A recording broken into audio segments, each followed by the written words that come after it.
Thank you for joining me for another episode of The Unearthed Life. I have the honor of having Katie Johnson back in the studio with me to talk about therapy through telling your story. I hope you enjoy this and learn as much as I did.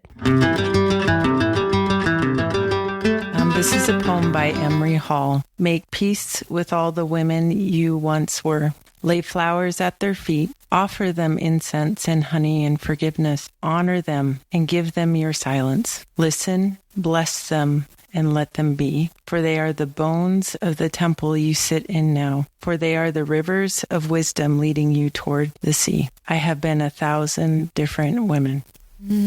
Love that last line. I have been 1,000 different women. I think any woman could probably relate depending on where we are in our lives and what stage of life we're in, who we're called and how we define ourselves. I love this to define women and honor our stories in that. With that, I know that you like to talk to people about their stories because you believe you understand who they are through their story. And a lot of your therapy is based through that, but also just as a human being, like to know somebody well, it's good to know their story and what your heart is behind that and kind of where your direction on that goes with your therapy and just who you are of knowing somebody's story.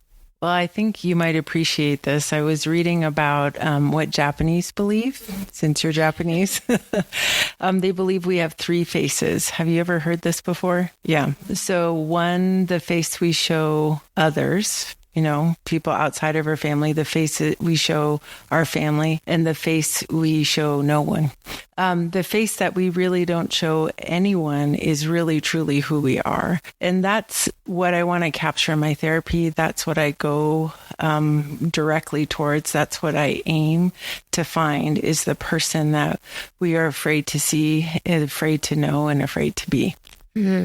That's deep. I know, like for me, when I'm just talking to somebody, I'd love to hear, where they're from, their family. And then when they start talking about that, you end up hearing even the tone, the body, how they present themselves, where their story goes. Trauma, goodness, relationship-wise. Was it good with your parents? Was it not so good? Did you have a broken family? What does that to you tell you about the person, but then where do you take them to help them heal in that? Well, I think it goes to the poem of the bones, the bones in 1,000 different women. And this is for men too, but how many different faces have we been? Why did we have to wear so many masks? Why did we have so many different coping mechanisms? And as you begin to peel back the layers, you begin to get in the silence of places that you have never really been able to acknowledge and find. And in that, I think we find our core selves that God created and knit in the womb. And if you look at that, that's the secret places in Psalm 39, the hidden places. And I believe that's where God takes us. So we really know who we are in his presence and by his design. So I know for me, going into those secret places and having the courage and bravery to go to those places is not easy. And knowing that if I do, I can discover more about who I am and be able to heal some of those woundings, traumas, have a new perspective on how to love myself and how to love the others that were in that situation with me. But I have to tell myself it's worth it because it's hard. And that's where you have to convince yourself that knowing that information is not going to make you worse. Well, I may disagree. Really? In the process, I tell all my clients when they come in that the journey of healing is brutal and it's a journey of loss.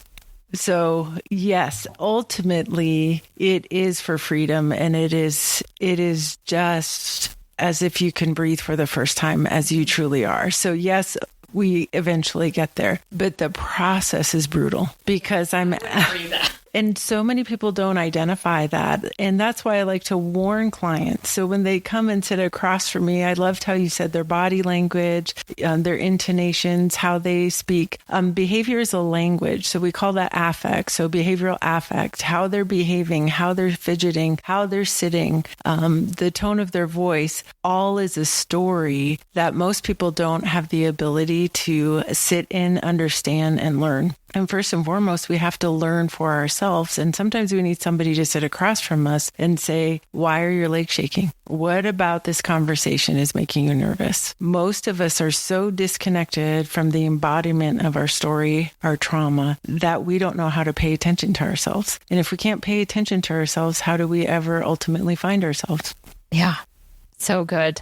I want to go back to what you said about kind of the process of grieving and mourning, because that's what I feel like I constantly go in and out of when I go through a healing process. I find a place or thing that I want to work on, but it's grieving and releasing either a person or who I thought I was or what I thought was my life, and knowing that it was totally different in reality than what I had in my head and my perspective. And yes, it's messy and it takes time, but that's where you have to commit that it's gonna get better. It's gonna get better. And in that process, which you have brought up to me, and I will be very honest in this, because you're not the only one that has said this to me in my life, is when I talk about my story, I talk very factual about very traumatizing things. My emotion doesn't match what I'm saying. And I think that is a coping mechanism for me that I'm working on, is that I can connect my body and my mind with my emotions of how tragic that actually was. But because I'm still working on that, I don't automatically go there until I process a little bit more and be able to give myself the room and the space to just cry and to let those feelings come up in a safe place for me. So I just want to give that example of, it is the body language. It is how you say something that gives other people an idea of who you are and what your story is. When you notice that about somebody, you said you'll take them through, hey, do you notice that? What is that? So where do you take them after that in that process? Well, it depends on each client or each situation, but a lot of times I like to start somatically. Where are you feeling that in your body? What is that anxious, tapping of your foot telling you? Typically, then we'll start with, I don't feel safe. Something about this conversation doesn't make me feel safe. So this is where we slow down the process and we allow them to get connected. As you're talking about how, and I do remember this about you, talking about horrifically traumatic, tragic things, it was like, and this happened, and this happened, and this happened. What that shows me is you are so disconnected from your soul, your soulish experience, but that's what you had to do to survive. So we want to honor the coping mechanisms. We want to honor the tapping of the foot. We want to honor all the ways your body and your soul and your spirit came in to protect you. And once we see that, then we work through the protections in a lot of ways. How many ways do we live protected, and why do we live protected? And then we just begin asking the question, why? Why did you need that? What was going on in your life that felt unsafe? And why is talking about your mother making you a little nervous? Tell me what that feeling is. And so we begin to do that, and ultimately we get to something called the cycle of understanding that I use all the time. It's just my own kind of simple way of doing this is, what am I feeling? How old do I feel? What am I believing? And that's a huge significant step. What am I believing? I feel about 4 years old. I feel left out. So I'm believing that I'm unwanted. I'm unworthy, I'm unlovable. It can go all these places. And then we go to, what does God say about me? What is true?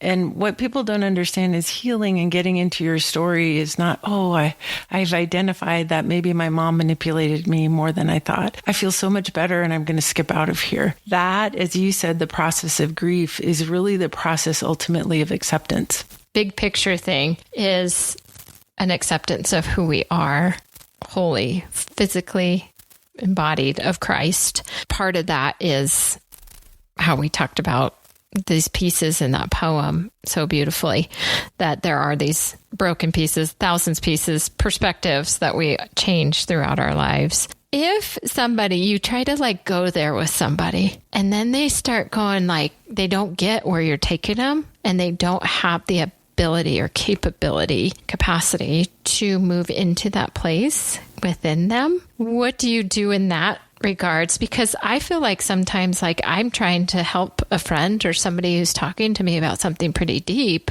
but then I ask them about something else and it's they just cut me off. I don't want to talk about that. So counseling, it's safe. It's a place that you're supposed to do this. What do you do in that situation? Well, I reiterate to my clients, I want you safely uncomfortable. You're coming into my office and sitting across from me, and I talk about the bravery of that's really courageous. And I invite them and ask them to trust me. So, and a lot of times, you probably heard me say this many a times, I use the word consider. So would you please consider, or would you consider that maybe I'm seeing something that you're not quite aware of? And then we'll start talking about the fog of confusion. Yeah, explain that. So the fog of confusion is a lot of times we become confused as children because what we're seeing or what we're experiencing is something maybe from my primary caregiver that doesn't feel like love, but I need them to love me. So that's a primary example. So I'm going to be confused about my emotions and my feelings and my experience to make my narrative that makes me safe work. Does that make sense? So then we just begin to talk about the fog of confusion. What does that fog feel like? Tell me, is it cold? Is it warm? Is it hot? Is it nighttime? Is it daytime? And what I'm trying to do is give them options, give them some sort of agency in that to begin to navigate the fog of confusion. And a lot of times what I'll do is use another person in their life. So if your husband felt this way, what would you identify? Or what would you feel? Or if your child felt this way, and instantly they typically can identify the emotions, get protective, get fierce for them, and then you're able to show them and hold up the mirror and say, why can't you do that for yourself? That's true.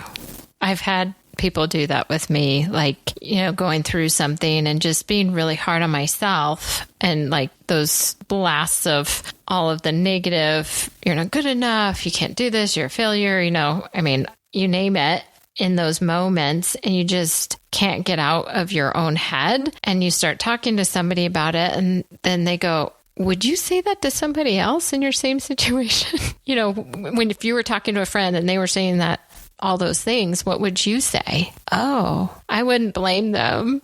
I would totally have a lot of grace and mercy. And it goes to an aha of, yeah, I should have grace and mercy over myself. I'm not perfect.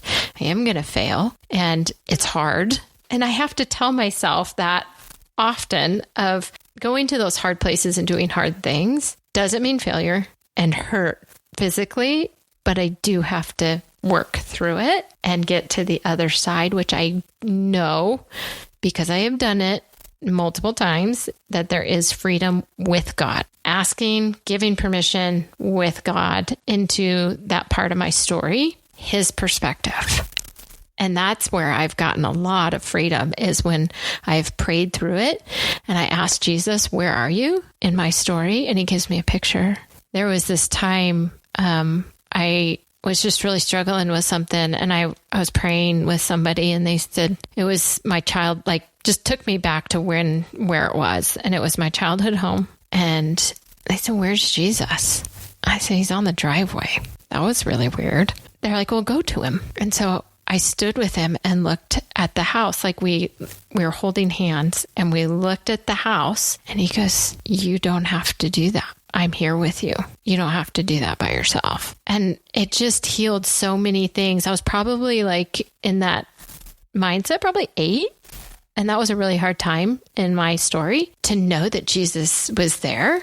Like, he didn't abandon me, but he let me go through it, but he was there with me. He knew. And I think for our stories to invite Jesus into those places changes our perspective, to be willing to observe and go, I wasn't abandoned by the God who loves me. He was with me. So what did he want me to do? And who am I in a good way because of this situation that he let me go through? I don't know, as I heal, I remember more of my story. I remember my childhood more, which has really been strange. I don't know if that's common. Is that normal? It can happen, and it's indicative of the healing that's happening, because what you're doing is you're owning and settling more safely into your story. So your body and your spirit and your soul feel safer to process the memories because you have chosen worth. You have healed enough to face what your mind was protecting you from. Okay, that makes sense, because I do remember more and more of my childhood and things that happen, both good and bad, as I process more of who I am. Is I'm not looking for things that are wrong with me. I'm not looking for trauma. What I'm looking for is the truth and the validation of what was true about my story. Because I feel like there were times where I was so confused about what the reality was in this situation growing up, and the adults around me and things that were said, that I just want to find my own truth and with God. Well, that's the fog of confusion. I tell so many people that I believe the blueprint for healing is in Scripture. Jesus says in John 14:6, I'm the way, the truth, and the life. So once we determine the way, we embrace the truth, and then we have life. And I love how you're saying, I have to find the truth. And your inner voices are saying other things. You're so dumb. You're going to fail. You're going to do that. And when we have those inner voices, that could be in the poem. It may not be her intention, but I've been 1,000 different women. Those voices are trying to protect you. You might fail and it's going to hurt. You might fail and it might make mom and dad mad. All those things. So as you process that and really embrace the truth, then you have life and you're free from that. The other thing that it says in Scripture, we are transformed by the renewing of our mind. That is a constant. We are constantly being renewed, because how we think is very, very critical. What we believe and what we think determines who we become. I tell people all the time, is what we believe is how we behave is who we become. Mm-hmm. So going back to the belief system, my mother's maybe lack of nurture communicated a belief system that I wasn't really that special or that great. There was something wrong with me. And I carried that in my bones, in the bones of me, because I felt like my mother was perpetually disappointed in me. And once we start going into that inner place of Psalm 139, as God's knitting us together, he's never disappointed. He so delights in us. He's celebrating us. He's excited to say, I'm going to make Katie this way, a little stubborn, a little bit difficult, and maybe a little Hawaiian over here or something. But which means, yes, he made me to be his special daughter. Now, that doesn't negate our story, but that belief system so controls us until we step into the way to find the truth. And that's the inner place. And so many people don't know how to sit in the silence of who we are, to listen to those voices and say, why are you saying that to me? Who are you? What happened to you? What hurts do you carry? Because they're so subtle, but they control so much of who we are. Yeah.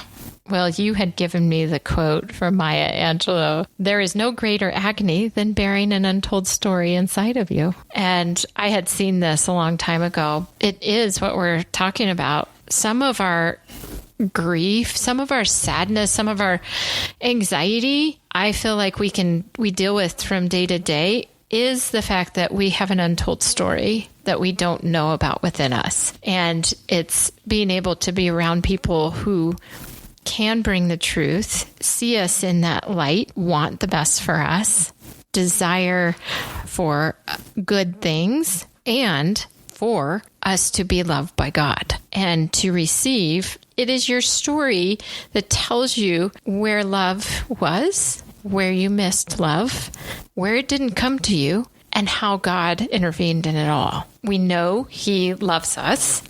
We have that knowledge, but to receive the love because we are His and that we are created by Him and that He's been with us the whole time and that He wants good for us. He wants glory for us. And to believe and know that is ultimate love. To be around people and also have the courage to go down your story. I know a lot of the story theory and how that creates your healing. It's freedom.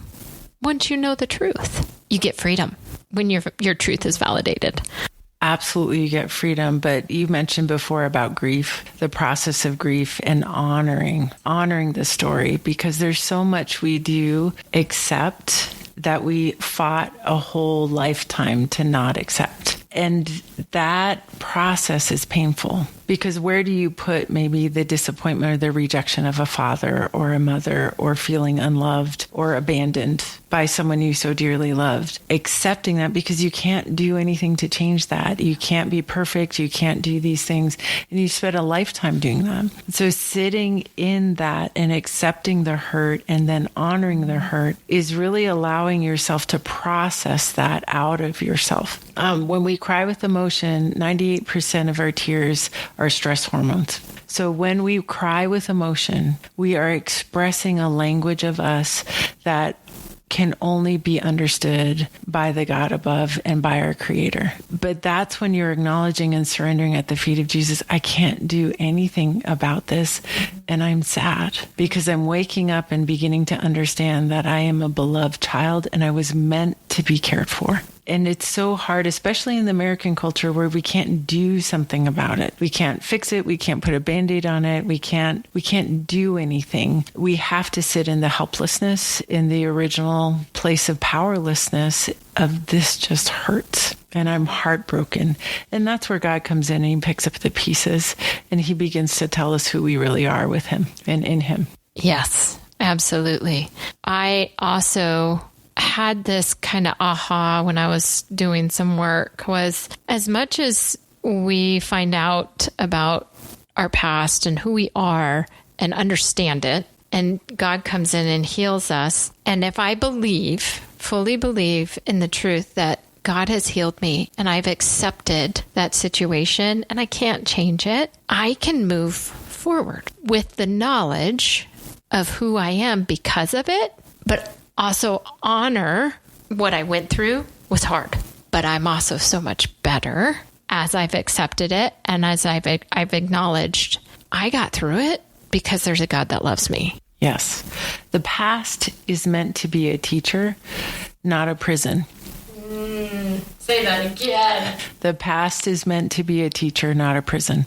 And I see so many people that are prisoners that they don't realize they're prisoners, and they live imprisoned by things that were done to them or things they believe that they didn't have anybody interrupt that message or interrupt that cycle. And that's where we have to start looking at my body, my behavior, my relationships. What is happening in my life that maybe there's something going on in the past that's trying to teach me? Using our past to teach us only allows us to grow, to expand, to be a blessing, to live more freely. Dr. Edith Ava Eger, she came out of Auschwitz. She wrote a book called The Choice. It's an incredible book. And in there, I'm paraphrasing, she said something about how many Holocaust survivors were released from the concentration camps but remained prisoners for the rest of their life. And for her to say that, that's such a horrific stain on the history of our world. But for her to say,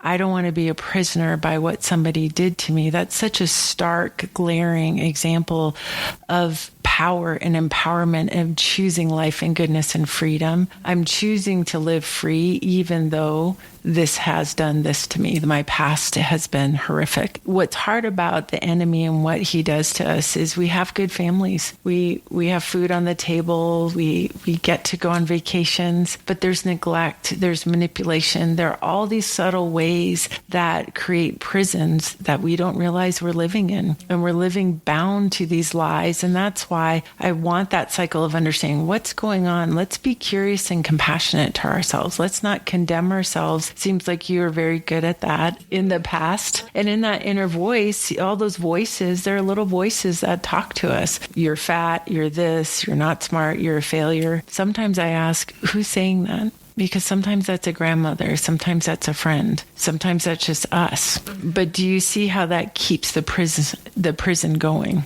In the Garden of Eden, God was looking for Adam and Eve and ended up asking them, who told you that? And it's from there, like our sin nature started way back when we were created, of listening to somebody besides God. That's so powerful. That is a perfect example. And honestly, I've been doing this work for how long, and I never thought about it that way. That's incredible, because how many messages did we receive disconnected us from our identity in Christ? It happened that early, like that day where humanity changed because we didn't listen to our Father. Yeah, we believed Satan. Well, we believed the lies over the truth. Yeah. And as we're talking about this, I know it was a struggle for me for a long time to live in victim mentality and blame. And that's a whole nother bag of worms. But it is that mindset that protects you for many people, because it's too hard to take responsibility for your story sometimes. Well, I've made these decisions, but I can't blame them because I made the decision. Well, be honest, I spent many years going, that's because of this. That's not my fault. You know, I had all these excuses in my head that I was the victim. I deserved something that I really didn't deserve because I could change my situation. I could make the different choices. And when I started making those choices is when I started seeing things change, when I didn't run my life from other people's power over me. When you didn't run your life imprisoned. Our pain is not our fault, but it is our responsibility. Say that again. Our pain is not our fault, but it is our responsibility.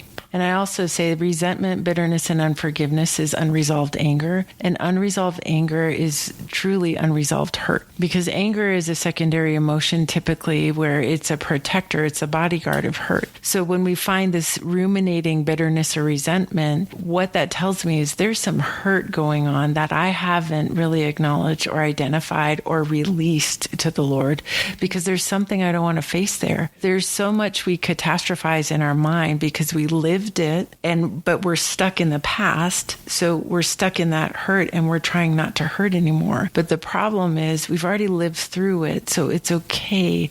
Our 4-year-old hurt is going to feel different when we're 40, but we still live in fear and terror of that. So that's why so many people have a hard time going back, because that's the subconscious and the unconscious still protecting. And what it's doing is imprisoning us. But the miracle of knowing God and knowing that the Holy Spirit can enter into that and release you from that is where I am so grateful for the fact that I've done that work with him.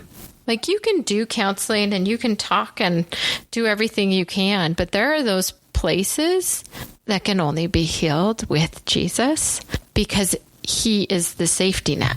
When you go with him into those places of your story, knowing that his ultimate will for you is his love, and where his life will lead in everything that happened on the cross, the forgiveness, the grace, the mercy. He's just so good. And that's what he wants for you. It's the belief and the faith. If you go to understand that piece of your story, you're going to be okay. And you're going to find freedom and healing. It's going to be hard, but you have somebody doing it with you. We go back to where sometimes, like, you said a little bit ago, we don't really understand everything to the ability to say it. It's those groanings. It's mentioned. We have groanings too deep for words that need to be said to God. We don't know what they are, but He does. And if we can release that and surrender that to Him, He can heal it. Miraculously too. I've seen that happen. It's happened to me where I just released this part of my life without understanding much. But He's just like, let it go.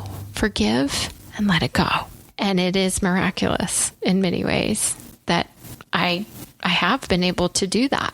If we know our story well, or get to know our story and get to know ourselves, what have you seen is the fruit of that with people? And I would assume, I love doing this work because I know it works. Why did you become a therapist? You want to see that fruit, right, in their life. Truthfully, I became a therapist because of my own trauma. And so if I fixed others, I could ultimately fix myself. It didn't work, but God brought me to healing, if I'm being honest. Yeah. What I see happen when true healing happens, because God is love and He is truth. And love bears all things, believes all things, hopes all things, and heals all things. That's a supernatural love that does miraculous things that no human can on this side of heaven. So it's when we experience that love, we go from the knowing to experiencing and the receiving. And then we begin to understand that all will be well. Whatever happens, my God is a good God and all will be well. I tell people I really don't believe joy is an emotion. I believe it's a position. The closer we get to the cross, the work on the cross, the significance of the cross, the more I'm free to be joyful. I'm able to rejoice in all things. I'm making myself sound so amazing. I don't, but that I have moments where I'm able to do this because the closer I get to the cross and the understanding of that, the more confident I am, the more I know who I am in Christ, and the more I know who my Christ is. So beautiful. That's the truth. It is the same for me. So powerful. And I'm so grateful. And it does create joy. And you get to live in joy when you're healed and in one union with God. And it's awesome. Love it. But thank you, Katie, for giving us your wisdom always. I just so appreciate you. Oh, I love being here and I love being with you.